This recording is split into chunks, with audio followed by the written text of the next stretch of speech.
kegiatan perikanannya justru makin tahun makin berkurang ya Pak ya? Perikanan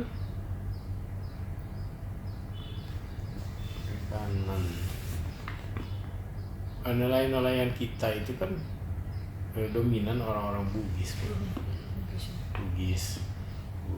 Buton kan. Nelayan kita kalau nelayan pribumi itu kan sambilan ya biasanya. Ketika tidak mengurus kebun kan, baru mereka ke laut. Iya. Jadi hanya sambilannya. Seperti kakek saya itu kan ya, kebun, buka warung juga kan, kadang-kadang dia ke laut juga. Jadi Ya. itu sebenarnya meniru ya, meniru orang-orang Tionghoa, meniru orang-orang Tionghoa di Bangka itu kan dia sangat uletnya, ulet, tekun dalam bekerja. Itu ada yang ya orang Tionghoa itu seperti itu, dia berkebun, berdagang, dia juga ke laut. Ke laut juga. Benar kan? Nah, ke laut, tekun ya, ulet dalam bekerja, berusaha. Nah, itu ditiru juga oleh orang-orang kita. Dia tidak hanya berkebun saja kan, berkebun saja, tapi dia juga ke laut. Nah, cuma dia atur kan waktunya. Pada saat habis panen misalnya kan, ya ke laut, atau pada saat laut tenang, dia ke laut. Nah, itu orang-orang Bangka. Makanya kalau lari ke ekonomi, ada yang disebut dengan angka Gini rasio ya. Gini rasio. Ya, Gini rasio. Tingkat kesenjangan ekonomi sosial di Bangka itu terbaik di Indonesia. 0,00 gitu ya. Nah, jadi tingkat kesenjangan itu tidak mencolok lah, terbaik. Karena apa? Karena kebiasaan orang di Bangka itu dia meniru cara kerja orang-orang Tionghoa yang dulu.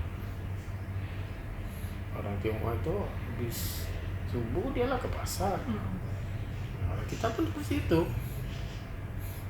Kalau enggak dia kalah kan, rezekinya dipatok ayam kan. Nah, itu Gini rasionya. Maka tingkat kesenjangan itu ya sama saja, tidak mencolok ya. Kebiasaannya. Jadi kalau untuk Pulau Bangkanya sendiri Pak, budaya kebiasaan kerjanya itu berarti sejauh ini tidak bergantung ke laut ya Pak, tapi land base ya. Iya, awalnya. Sekarang Kecuali orang laut ya. Kecuali Orang laut. tapi kalau sekarang juga seperti itu. Sekarang seperti itu. Jadi mereka ke laut itu kan sampingan. Sampingan.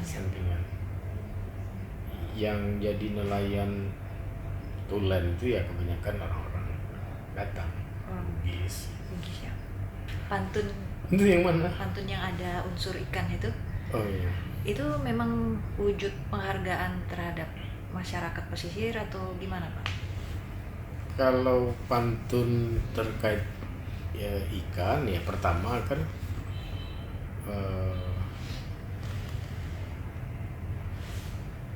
orang Bangka itu kan Melayu ya. Orang Melayu itu dia sangat menghargai budi bahasa ya, budi bahasa yang bahasa paling berbudi, tingkatan paling tinggi dalam budi berbahasa itu adalah berpantun. Sehingga muncullah ada pantun nasihat, ada pantun pergaulan, ada pantun jenaka kan.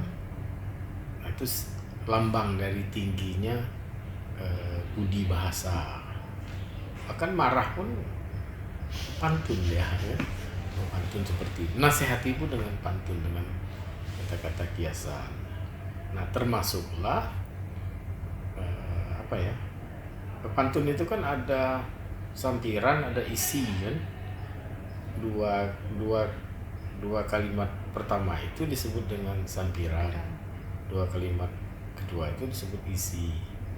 Nah, yang bagus itu kan antara sampiran dan isi itu memiliki makna semuanya. Kalau kita kan udah asal aja nyebut cakep, apa aja disebut cakep kan. Nah, tidak ada makna sama nah, yang bagus itu baik sampiran dan isinya memiliki makna. Tergantung kepada pantun apa, jenis nasihat atau jenaka atau pergaulan kan. Nah, itu diambil dari yang sampiran, itu diambil dari hal-hal yang lokal, kelokalannya, yang etnisitasnya, yang apa ya, yang uniknya kan. Kemudian yang spesifiknya diambil sampiran itu dari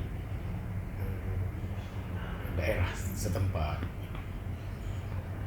dan dipelajari dengan benar, diidentifikasi dengan benar apa yang 4 kata yang menjadi sampiran pertama, kedua itu.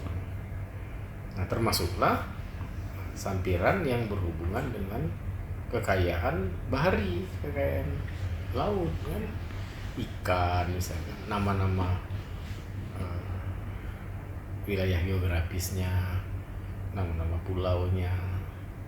Nah kan itu diambil kan, diambil untuk sampiran, kemudian diterjemahkan ke isi. Jadi kekayaan bahari, pulau-pulau kecil itu ya menjadi sumber inspirasi bagi orang Bangka dalam merumuskan sampiran pada pantun.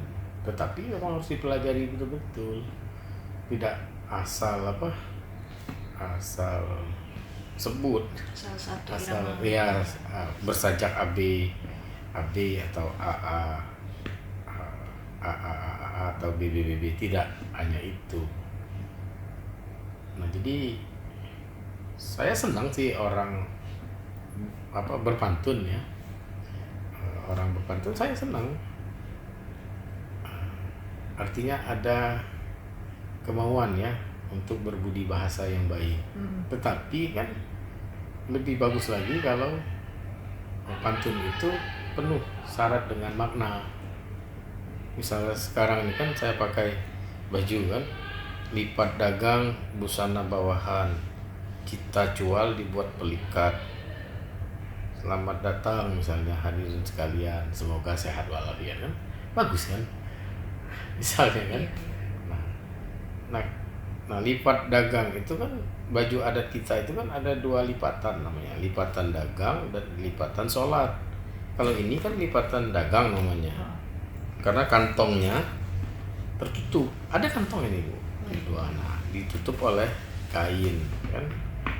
Nah, artinya ketika kita bekerja, ketika kita berdagang atau kemanapun, harta kekayaan itu, hal-hal yang pribadi itu harus kita simpan, kita tutupi kan, tutupi.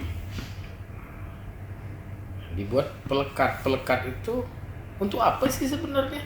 Sudah ada celana kan, tapi pakai kain lagi kan, lucu kan. Nah, ini disebut pelekat Bu, orang nyebutnya pelikat kan. Pelikat sebenarnya pelekat, dia melekat. Ketika orang menggunakan busana adat itu, melekatlah pada diri dia segala macam aturan-aturan adat, aturan budaya itu pada dirinya, ada sembarangan kalau sudah pakai adat itu. Jadi melekat pada dirinya adat, norma, aturan itu disebut kain pelekat ya. Nah, kalau dia bajunya di luar, kainnya di dalam, kantongnya di luar, itu lipatan sholat. Jadi mudah mudah bersedekah gitu kan kantongnya. Nah, jadi ada maknanya. Jangan asal cakep apa. Nah, jadi kekayaan bahari ya, pesisir itu menjadi apa ya, latar dalam orang Bangka ya berbudaya, khususnya kalau pantun itu ya ungkapan budi bahasa yang baik. Pantun itu kan singkatan dari ucapan yang santun. Ucapan apa? Pan itu ucapan, tun itu santun. Bukan sembarangan. Pantun. Nah, jadi banyak yang berhubungan dengan ikan, yang berhubungan dengan pulau, yang berhubungan dengan wilayah-wilayah geografis di pesisir, ya, tanjung, penamaan tempat di pesisir itu yang dijadikan sebagai sampiran di pantun. Siap. Oke, kalau dari saya cukup Pak. Ya. Mungkin Bapak ada tambahan Pak terkait budaya pesisir Bangka ini? Kalau dari saya sih seharusnya ya untuk ke depan ya pemerintah provinsi itu harus bisa menyambung antara peradaban pesisir barat ini dengan peradaban di pesisir timur ini. Kalau sekarang? Enggak. Oh. Jadi yang agak maju itu sekarang di pesisir Timur ya? timur. Pesisir barat ini kurang. Nah, caranya ya untuk menyambung peradaban itu dibangun jalan. Jalan lingkar Pulau Bangka kan. Jalan lingkar timur sudah ada kan. Jalan di pesisir timur sudah ada. Tinggal sambungkan aja ke pesisir barat. Jadi jalan lingkar Pulau Bangka yang menghubungkan dua pusat peradaban timur dan barat. Nah, ada lagi ke depannya Bangka dan Belitung ini kan terdiri dari dua pulau yang besar ya, Bangka, Belitung. Dan dia memiliki pulau-pulau kecil. Makanya keresidenannya oleh orang Belanda disebut residensi Bangka en Belitung onder Herikheden. Nah, jadi provinsi residen Bangka Belitung dan pulau-pulau di sekitarnya. Nah, kita kan punya, makanya provinsi kita disebut Provinsi Kepulauan Bangka Belitung, dua pulau, ada 750 pulau yang melingkupinya. Nah, untuk menyatukan antara Bangka dan Belitung, nah, itu harus dikembangkan wilayah Gaspar Strait ini. Dari sisi bahari harus dibuat kebijakan, misalnya di sini dibuatlah Taman Laut Nasional. Nah, Taman Laut karena dia sangat kaya akan pulau-pulau kecil, potensi alamnya, termasuk muatan kapal tenggelam, termasuklah biota lautnya kan, seperti dugong itu banyak di sini. Dugong itu oleh orang Jepang kan disebut hewan mistis kan. Banyak sekali nanti orang-orang Jepang wisata ke sini. Ada batu duyung namanya di situ. Nah, ini luar biasa kalau pemerintah nasional, pusat atau pemerintah provinsi membangun Taman Laut Nasional di Selat Gaspar ini. Artinya nanti Bangka dan Belitung itu tidak dipisahkan oleh Selat Gaspar, tetapi dia disatukan oleh satu taman laut nasional yang mendunia. Nah, itu konsep bahari. Kalau pemikiran saya ya. Satu tadi apa? Lingkar peradaban pesisir ya, lingkar pesisir, jalan lingkar pesisir yang menghubungkan dua pusat peradaban. Satu kawasan Taman Laut Nasional. Nah, satu lagi di sini ada Teluk Kelabat. Nah, ketika Inggris berkuasa kan, ada satu tempat yang oleh Raffles ingin dikembangkan sebagai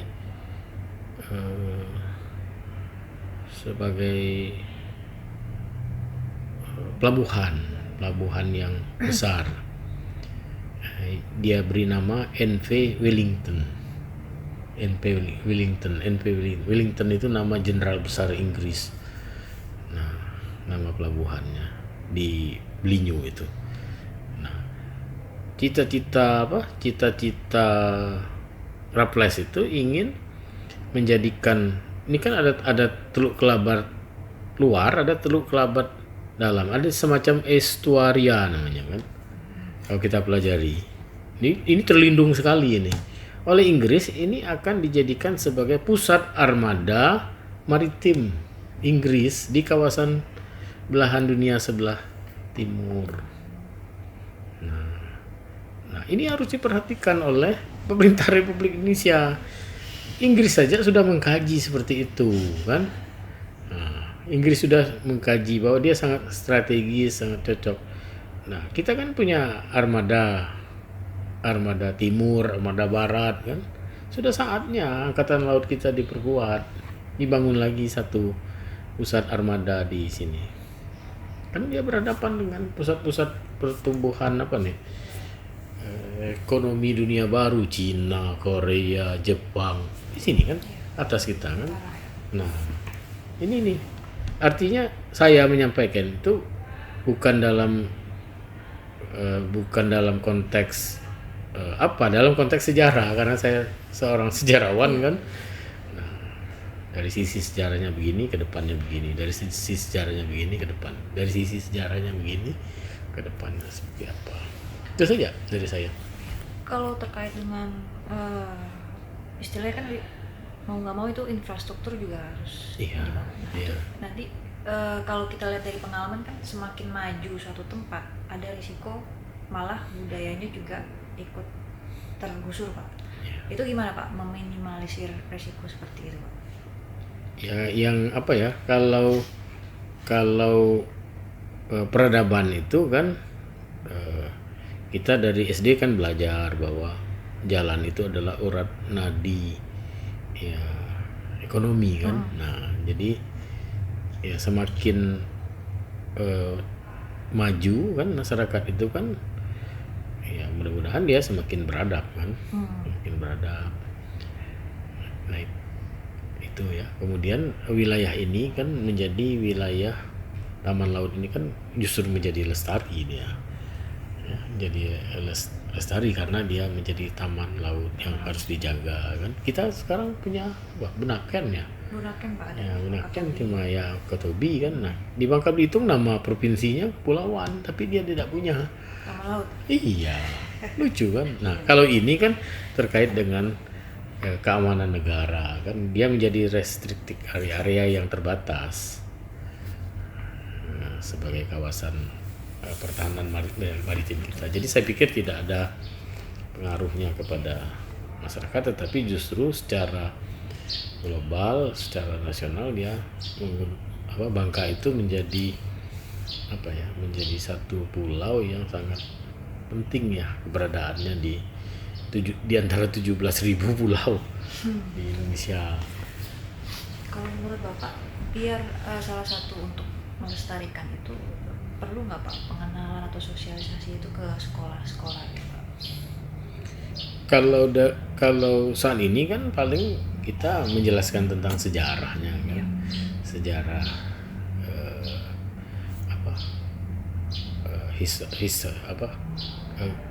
great historical event, peristiwa-peristiwa sejarah besar yang terjadi di Kepulauan Bangka Belitung, sehingga Bangka Belitung itu kemudian dikenal orang sebagai kepulauan yang bersejarah. Jadi bukan hanya tumpukan beting pulau kecil, karang, atol yang tidak ada gunanya, tapi dia adalah kepulauan yang memiliki sejarah atau kepulauan bersejarah yang penting ya dalam pembentukan keindonesiaan. Kita harus beri pemahaman itu kepada anak-anak sekolah melalui sejarah itu.